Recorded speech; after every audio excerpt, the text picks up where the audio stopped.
तो हेलो, कैसे हो आप लोग। तो स्वैलो डे स्टार के नेक्स्ट इन नोवेल के एपिसोड नंबर 279 में आपका स्वागत है। तो चलिए शुरू करते हैं, लेकिन इससे पहले अगर आपने मेरे चैनल को सब्सक्राइब नहीं किया तो सब्सक्राइब करके बेल आइकन दबाना ना भूलें।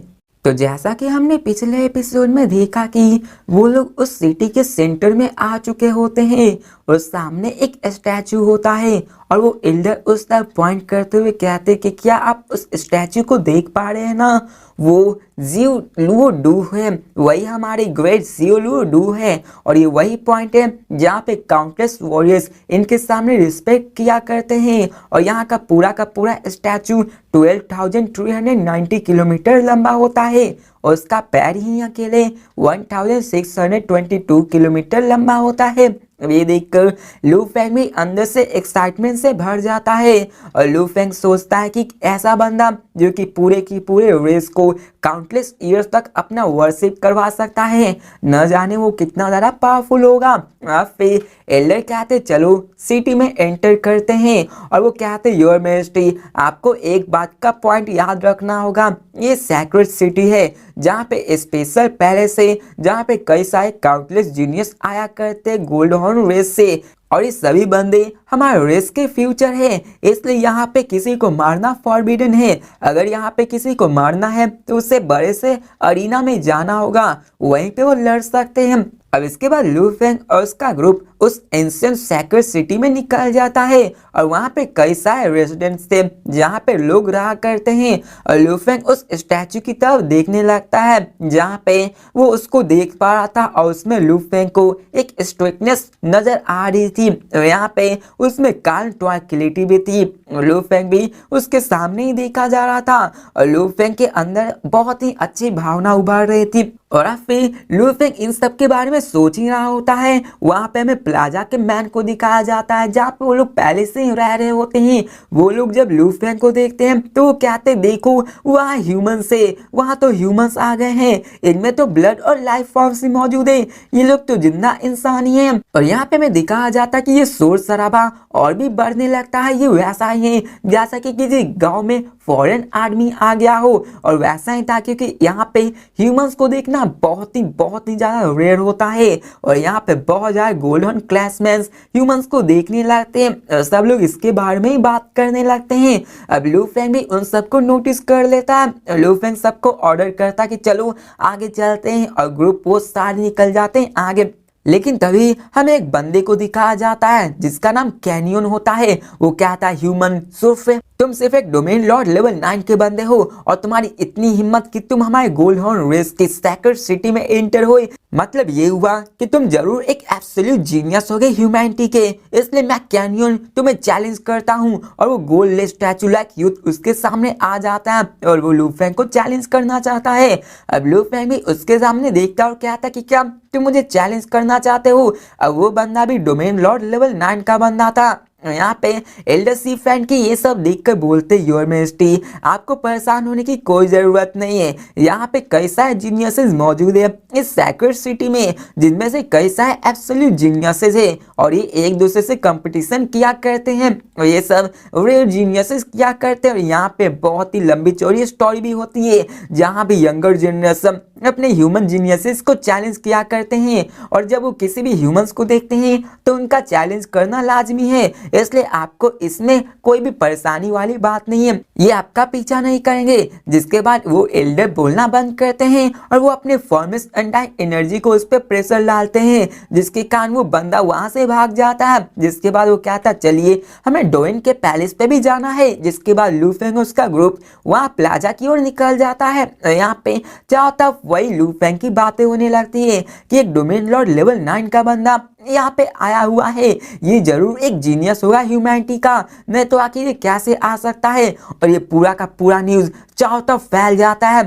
और जितने भी जीनियसेस होते हैं 10,000 ट्राइब्स गो डाउन रेस में से उन सबको पता चल जाता है। और यहाँ पे हमें बताया जाता है कि इन जीनियसेस के अंदर एक कॉम्पिटिटिव स्पिरिट होता है। जैसे कि मानका क्लैन को देख लो, उनमें भी लड़ाई करने की चुल मची हुई होती है। और यहाँ पे जब भी वो कोई जीनियसेस को देखते हैं तो उसे वो चैलेंज करने लगते हैं और वो लोग एक्साइट हो जाते हैं और सभी लोग चले जाते हैं लू फैंग को चैलेंज करने के लिए। अब हमें लू फैंग को दिखाया जाता है उसके ग्रुप को, जो कि ऑलरेडी डोइन पैलेस पे आ चुके होते हैं। और लू फैंग सामने दिखता और क्या था, क्या क्या ये तो, और लू फैंग क्या था, नहीं ये इम्पॉसिबल है। और लू फैंग पूरी तरीके से शॉक हो गया होता है। और यहाँ पे लू फैंग यहाँ पे तो आ चुका था और गोल्ड हॉर्न रेस होम में लू फैंग के सामने कुछ ऐसा नहीं था जिसे देखकर वो शॉक हो जाए। लेकिन अभी की मर्तबा ये पहली दफा था जब लू फैंग इतना ज्यादा शॉक हो गया था। अब एल्डर कसना और यहाँ पे वो दोनों लू फैंग को शॉक होता हुआ देखते हैं और कहते हैं योर मेजेस्टी। और यहाँ पे वो लू फैंग को देखते हैं लू फैंग कुछ ज्यादा ही शॉक हो रहा है।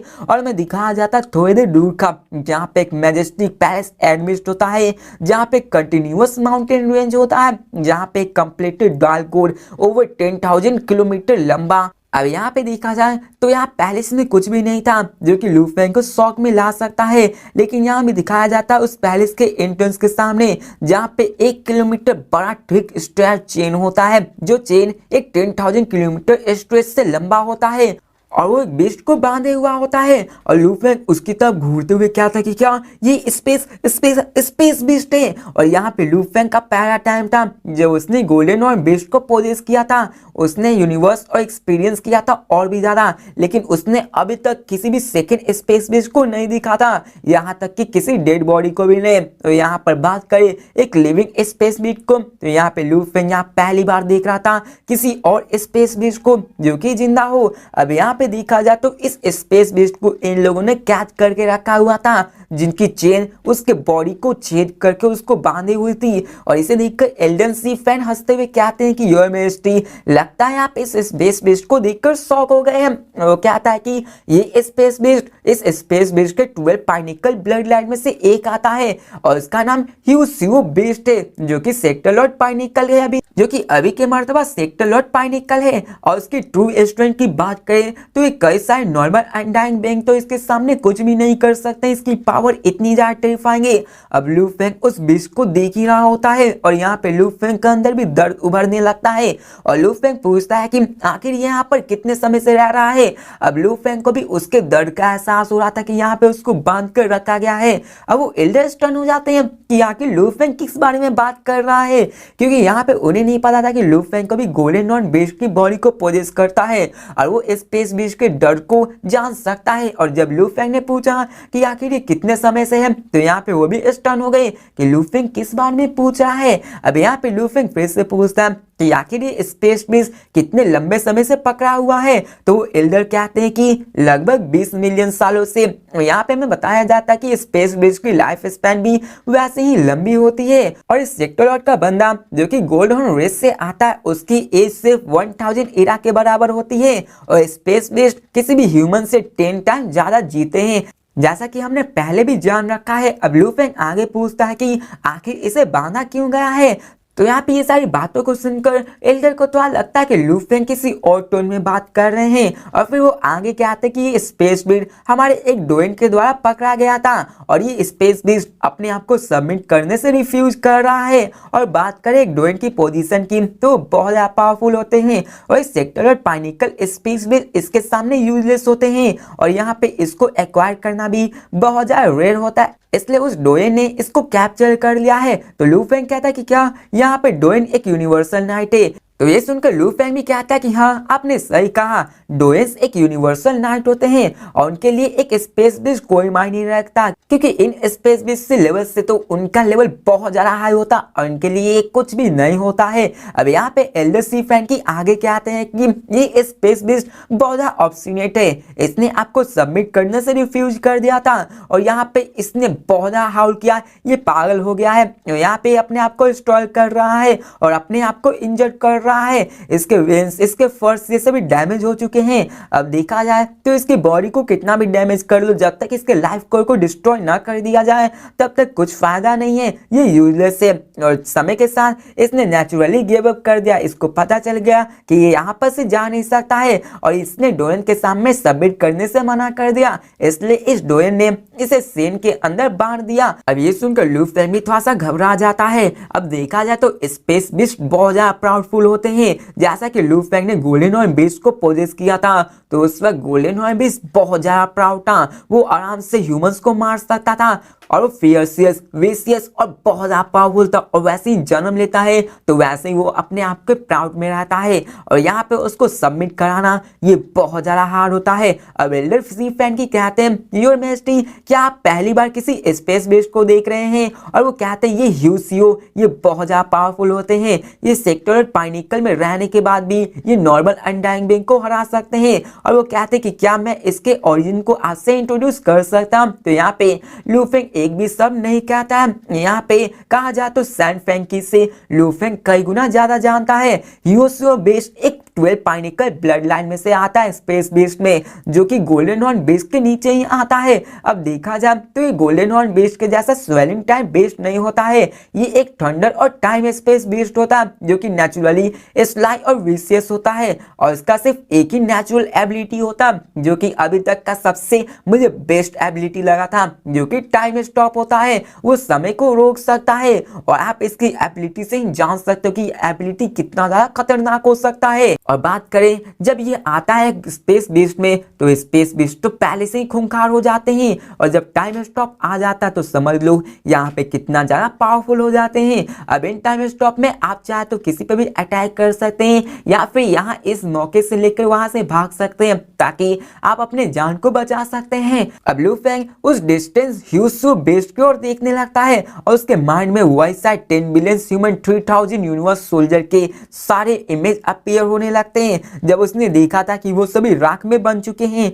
और लू फेंग कहता है किस्मत है, ये सब किस्मत है, जो वीक है वो सभी किस्मत है और वो सभी गुलाम बन जाएंगे। नो मैटर क्या होता है वो ये मैटर नहीं करता है कि वो कितना भी कोशिश क्यों ना कर ले। और लू फेंग कहता है कि मुझे कैसे भी करके स्ट्रांग बनना होगा, मुझे अपनी लाइफ के, मुझे अपने किस्मत को खुद से कंट्रोल करना होगा। अगर देखा जाए किसी दिन एक गोल्डन हॉर्न बेस्ट की बॉडी किसी एब्सोल्यूट बेइंग के द्वारा कैप्चर कर लिया जाएगा तो लू फेंग उसका पेटीम बना जाएगा। और लू फेंग सोचता कि मैं कभी भी इसको अलाउ नहीं कर सकता हूँ। अब यहाँ पे मैं दिखाया जाता उस एल्डर सी फैन को जो स्माइल करते हुए कहता है योर मैजेस्टी आप यहीं रहिए, मैं यहाँ पे डोयन ट्राइब लीडर से जाके पूछता हूँ और सारी डिटेल्स की रिपोर्ट देता हूँ। अगर वो माने तो आप आराम से सैक्रेड लैंड में जाके सैक्रेड टैबलेट को पढ़ सकते हैं। तो लू फेंग कहता है एल्डर सी फैन की शुक्रिया। अब ये सुनकर वो हंसते हुए मुड़ जाते हो, कहते कसना तुम इसके साथ ही रहना और यहाँ से भागना मत। जिसके बाद वो भी मान जाता है और यहाँ पे वो भी उस ह्यूसू बेस्ट को देखने लगता है। अब इसके बाद एल्डर वहां से निकल जाते हैं। अब यहाँ पे लू फेंग कसना से पूछता है कि क्या तुम इस ह्यूसू बेस्ट में इंटरेस्टेड हो? तो कसना हंसते हुए कहता है कि ये ह्यूसू बेस्ट आराम से नॉर्मल अनडाइन को डिफीट कर सकता है अपने सेक्टर और पाइनिकल एस्ट्रेन में रह के, ये बहुत ज्यादा पावरफुल होता है। अगर बात करें स्पेस बेस तो पूरे इंटायर यूनिवर्स में सिर्फ यही एक बचा हुआ है और यहाँ पर इसको देख पाना भी बहुत ज्यादा रेयर होता है। तो लू फेंग उससे कहता है कि जाओ फिर तुम्हें तो इसके पास जाके इसको देखना चाहिए। तो ये सुनकर कसना स्टन हो जाता है। अब इतना क्या कि लू फेंग डायलिंग के साथ अपने ग्रुप को लेके उस बेस्ट की ओर बढ़ने लगते हैं। अब फिर हमें सीन चेंज कर थोड़ी देर बाद का सीन दिखाया जाता है जहाँ पे वो एम्प्टी लैंड के सामने खड़े हो जाते हैं और वहाँ पे सेवरल गार्ड्स लू फेंग और ह्यूसू बेस्ट को गार्ड किए हुए होते हैं। और तभी एक गोल्ड आर्मर में बंदा होता है जो कहता है ह्यूमन अब इससे आगे मत जाओ वरना यहाँ पे तुम उस लॉकिंग टैकरिंग जो कि इस एरिया को बाइंड किए हुए हो उससे अटैक किए जाओगे। तो ये सुनकर लू फेंग कहता है कि क्या लॉकिंग टेक्निक? अब देखा जाए तो ह्यूसू बेस्ट के अराउंड 1000 किलोमीटर में एक कम्प्लेक्स पेक्यूलियर इनकार्विंग्स बनी हुई थी जो कि पूरे के पूरे उसको कवर की हुई थी। और लू फेंग कहता है कि क्या ये तो बहुत ही कम्प्लेक्स स्पेस इनकार्विंग्स है। और में बताया जाता है ह्यूसू बेस्ट जो कि 620 किलोमीटर लंबा होता है और यहाँ पे वो एक 1000 एरिया प्रिजन में कवर अप हुआ होता है। और ये वैसा ही है जैसा कि एक ह्यूमन जो कि मेनली 1.6 मीटर होता है वो एक 2 से 3 मीटर के केव में बंधा हुआ है जो कि बहुत ज्यादा अनकंफर्टेबल होता है और यहाँ पे वो उस स्टार चेंज को तोड़ कभी बाहर नहीं जा सकता है। और यहाँ पे लूफे उसके तरफ देखता है जहाँ पे उसके अंदर से फ्लेश ब्लड और फर बाहर निकल रहे थे जो कि ये दर्शाता है कि वो सुओ बेस्ट बहुत ज्यादा स्ट्रगल कर रहा है। अब लूफेंग उसके तरफ ही देखने लगता है, उसके बारे में सोचने लगता है। लूफेंग के मन में कई सारे डाउट्स अपीयर हो जाते हैं और लूफेंग सोचता है कि ये बेस्ट जो कि सेक्टोलॉइड पाइनिकल लेवल का है, अगर मैं इसके फर को एक्वायर कर लूंगा और जब मैं सेक्टोलॉइड लेवल में जाऊंगा तो क्या मैं इसके वो सुओ बेस्ट का क्लोन भी बना सकता हूँ। और लूफेंग इन सारी चीजों को कैलकुलेट करने लगता है कि क्या ये वर्दी रखता है कि नहीं। अब देखा जाए तो इसकी एबिलिटी टाइम स्टॉप की थी जो कि लूफेंग के लिए बहुत ज्यादा मायने होने वाली थी। और लूफेंग देखते कि क्या इसको चूज करता है या फिर कोई और को चूज करता है, आप लोग तो जानते ही हो। अब इसके बाद लूफेंग के पास तो 3 ही इंटरनल वर्ल्ड में क्लोन बनाने की क्षमता थी। यहाँ पे लूफेंग ज्यादा से ज्यादा 3 बना सकता था और यहाँ पे लूफेंग एक बार इसको कर देता तो उसके पास कोई और चांस नहीं मिलता है, इसलिए उसको इन सब के बारे बड़े ध्यान से चूज करना है कि आखिर उसको कौन सा बॉडी देखना है। और इनका तो एक ही टेक्निक है टाइम स्टॉप का। अभी टेक्निक सिमिलर है गोल्डन और बेस्ट के स्ट्रेंटिंग जैसा, दोनों की टेक्निक नेचुरल ट्रिगर होती है जो कि इन कार्विंग्स बनी हुई थी उनके ऊपर ही और इनका अपने इंटरनल वर्ड से कोई लेना देना नहीं है। अब जब लूफेंग वो सो बेस्ट की ओर देखता है, अब लूफेंग जब वो सो लुओ बेस्ट के क्लोन को लेगा तो उसके पास बहुत ही हेवनली टेक्निक आ जाएगी। और लूफेंग के मन में ऐसे ही कई सारे सवाल आने लगते हैं। टाइम स्टॉप ये बहुत ज्यादा टेरिफाइंग एबिलिटी है, ये अटैक और फ्लिंग करने में दोनों में काम आएगी, ये एक्सट्रीमली यूजफुल है। और लूफेंग इन्हीं सब के बारे में सोचने लगता है और यहाँ पे वो कहता है कि अगर यहाँ पे यूनिवर्सल लेवल हुओसो बेस्ट होगा, यहाँ पे उसने टाइम स्टॉप कर दिया तो आराम से एक सेक्टोलॉइड वॉरियर से भाग सकता है और इसी कारण तो उसके स्ट्रेंथ इतनी ज्यादा है। लूफेंग सोचता है कि मेरी करंट स्ट्रेंथ इतनी ज्यादा नहीं है, मेरी एक्सपीरियंस में इतनी ज्यादा नहीं है, मुझे इस यूनिवर्स के बारे में इतना ज्ञान नहीं है, इसलिए मुझे फ्यूचर का इंतजार करना होगा और बेटर चॉइस को प्रेफर करना होगा। लेकिन देखा जाए तो भी मैं इसके फर्स्ट को ले लेता हूँ, आगे जाके देखा जाएगा इसका क्या करना है। मैं अभी एक्सपीरियंस करूंगा फ्यूचर में, फिर अपने लिए सुटेबल देखूंगा, अगर नहीं हुआ तो फिर मैं इसके तरफ जाऊंगा। लेकिन लूफेंग कहता है कि अभी के मर्तबा मेरे पास कोई और रास्ता नहीं है क्योंकि अभी वो डोमेन लॉर्ड लेवल 9 का बंदा है और अगर वो डिसीजन बना के वहां जाता और वो बेस्ट में जाता और वहां पे मिराकुलस इनकाउंटर्स हो जाता तो यहाँ पे उसकी जान भी जा सकती है। अब यहाँ पे लूफेंग इंतजार करने का ही वेट करता है कि मैं बस इंतजार करूंगा, क्या पता मुझे फ्यूचर में जाके और भी मिराकुलस इनकाउंटर्स हो जाएंगे। और लूफेंग सोचता चलो मैं पहले सेक्टर लॉर्ड पाइनिकल पे तो आ जाऊं, क्या पता मुझे ऐसे कई सारे सीक्रेट मिले जो कि आगे चल के मुझे पछताना पड़े क्योंकि मेरे पास तो 3 ही है और इसके बाद तो मैं कर नहीं सकता। लेकिन तभी हमें दिखाया जाता है कि लूफेंग को पीछे से नॉइज सुनाई देता है और लूफेंग जब पीछे मुड़ता है तो वहां पे देखता है कि hundreds of gold horn race के बंदे आए हुए होते हैं और लूफेंग उन सबको सेंस कर पा रहा था और उन्हें पता चलता है कि मोस्टली डोमेन लॉर्ड लेवल 9 के बंदे थे। यहाँ पे हमें उन सारे बंदों को दिखाया जाता है जो कहते हैं कि ये ह्यूमन जीनियस यहीं पे है, देखो वहां खड़ा है डोमेन लॉर्ड लेवल 9 का जीनियस। और यहाँ पे 90 मिलियन अगो का हमें सीन बताया जाता है जहाँ पे एक सीटोंग नाम का बंदा एक ह्यूमन जीनियस को हराया हुआ था जो कि यहाँ पे विजिट करने आया हुआ था। और जब उस बंदे ने इस ह्यूमन जीनियस को हराया था तो वहां पे सारे के सारे बंदों में उसका चर्चा होने लगा था, सब प्राउड से घिर गए थे कि एक ह्यूमन जीनियस को इन्हें ने हराया था। अब ह्यूमन जीनियस देखे जाए तो वर्चुअल यूनिवर्स कंपनी की तरफ से एक नंबर की जीनियस होते हैं जो कि न्यूट्रियर किए जाते हैं वर्चुअल यूनिवर्स कंपनी के। अगर यहाँ पे आके इन सबसे हारेंगे तो उनकी इज्जत क्या रह जाएगी। और बात करें गोल्डन बेस की तो ये ह्यूमन से बहुत ज्यादा स्ट्रॉन्ग होते हैं और ये नेचुरली इन सबसे बहुत ज्यादा पावरफुल मानते हैं और इन सब में प्राउड होने का भी टैग होता है। और रेस ग्लोरी इन सबको भी तो चाहिए होता है कि सबका नाम हो और सब पावरफुल बने।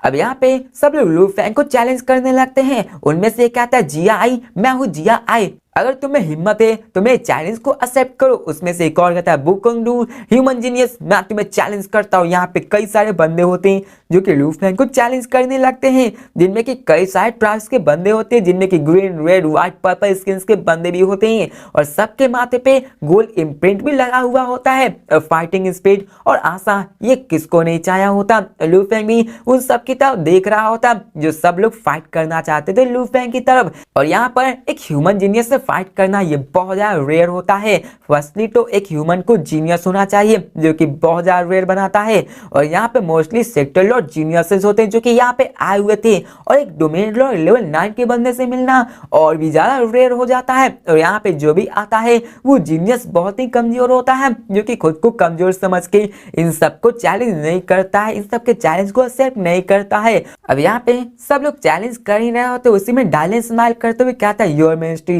और लू फेंग भी उन सब की तरफ देख कर कहता है कि इतने सारे लोग मुझसे चैलेंज करने आए हुए हैं। और यहाँ पे मैं दिखाया जाता है कि सब लोग बोलते हैं प्लीज मैं चैलेंज को एक्सेप्ट करियो, प्लीज मैं चैलेंज को एक्सेप्ट करो। और अब फिर में सीन चेंज कर लू फेंग और सारे ग्रुप को दिखाया जाता है जहाँ पे टाइम पास होने लगता है और कई सारे जीनियसेस आने लगते हैं और सब लोग लू फेंग को चैलेंज करने लगते हैं। और यहाँ पे तभी एक थिक वॉइस चौथा फैल जाती है और कहते हैं कि आखिर तुम सब यहाँ कर क्या रहे हो, आखिर तुम सब मेरे लीडर डोइन पैलेस के सामने इतना हंगामा क्यों कर रहे हो। और लू फेंग भी पीछे मुड़कर देखता है और 1000 ऑफ गोल्ड हॉर्न यूथ भी पीछे मुड़कर देखता है। और हमें दूर का सीन दिखाया जाता है जहाँ पे स्पेसियस पार्टवे में एक डार्क गोल्ड पैलेस में एक 3 लंबा स्किन यूथ बंदा बाहर निकलता है जो कि अपने पीछे एक डार्क गोल्डन लॉन्ग लाइट लिए हुए होता है। और वो कहता है कि ये यहाँ का सबसे इंपॉर्टेंट पैलेस है, आके तुम सबकी हिम्मत कैसे हुई यहाँ पे आके इतना शोर शराबा करने की, तुम सब बाहर निकलो। अब यहाँ पे हमें दिखाया जाता है कि ग्रुप ऑफ सेक्टर पाइनिकल बंदी वहाँ उसके सामने झुक जाते हैं। अब यहाँ पे तभी उनमें से जो बंदे होते हैं वहां से कहते कमांडर यहाँ पे कुछ ह्यूमंस आए हुए हैं। तो यहाँ पे वो ब्लैक स्किन यूथ लू फेंग की तरफ नजर पड़ता है और वो कहते कि हाँ ये तो सच में ह्यूमंस है। और कहता है कि क्या तुम लीडर हो। और हमें दिखाया जाता है उस ब्लैक स्किन बंदे को जो लू फेंग को भी देखकर शॉक हो रहा होता है। और वहां पर वो देख पाता है कि लू फेंग बीच में खड़ा है, उसके बगल में एक अनडाइंग डायलिन खड़ा होता है और 5 सेक्टर का बंदा खड़ा था। अब लू फेंग भी उसको स्माइल करते हुए कहता है तुम कैसे हो। और वो बंदा में क्या हंसते हुए कहते हैं कि हाँ मैं भी ठीक हूँ और मैं समझा कि यहाँ पे आके तुम सब खड़े क्यों हो। और वो एक बंदे की तरफ देखता है जिसका नाम आह और जिया आय होता है और वो कहता है तुम भी यहाँ हो, इसलिए तो मैं समझा कि आके ये सभी बंदे तुमको चैलेंज करना चाहते हैं।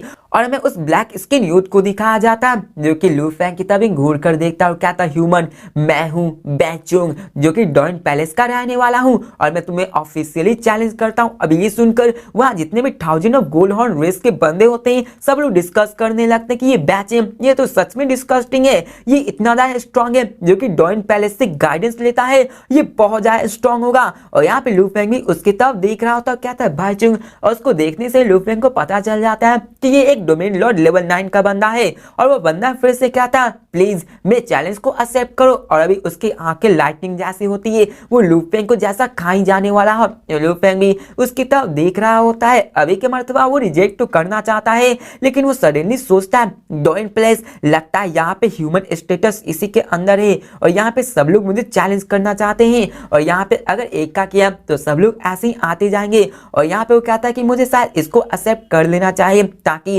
जितने भी वीकर से कमजोर है मुझे सामने आके डिस्टर्ब न करे। तो बंदा फिर से कहता है कि मेरे चैलेंज को एक्सेप्ट करो, लेकिन लू फेंग कहता है कि मैं एक्सेप्ट तो करूंगा लेकिन मेरी यहाँ पे कंडीशन है। तो बंदा कहता है कि क्या तुम्हारी क्या कंडीशन है। और वो लू फेंग की तरफ देखने लगता है, क्या था बोलो तुम्हारी क्या कंडीशन है। तो भाई लोग इसी के साथ ये वीडियो भी खत्म होती है। तो मिलते हैं नेक्स्ट वीडियो में, देखते कि आखिर लू फेंग की क्या कंडीशन रहने वाली है। क्या भाई चैंग लू फेंग की उस कंडीशन को मान पाता है या फिर नहीं, या फिर उस कंडीशन को ना मानने की वजह से उनमें फाइट नहीं हो पाती है। तो मिलते हैं नेक्स्ट वीडियो में, तब तक के लिए बाय।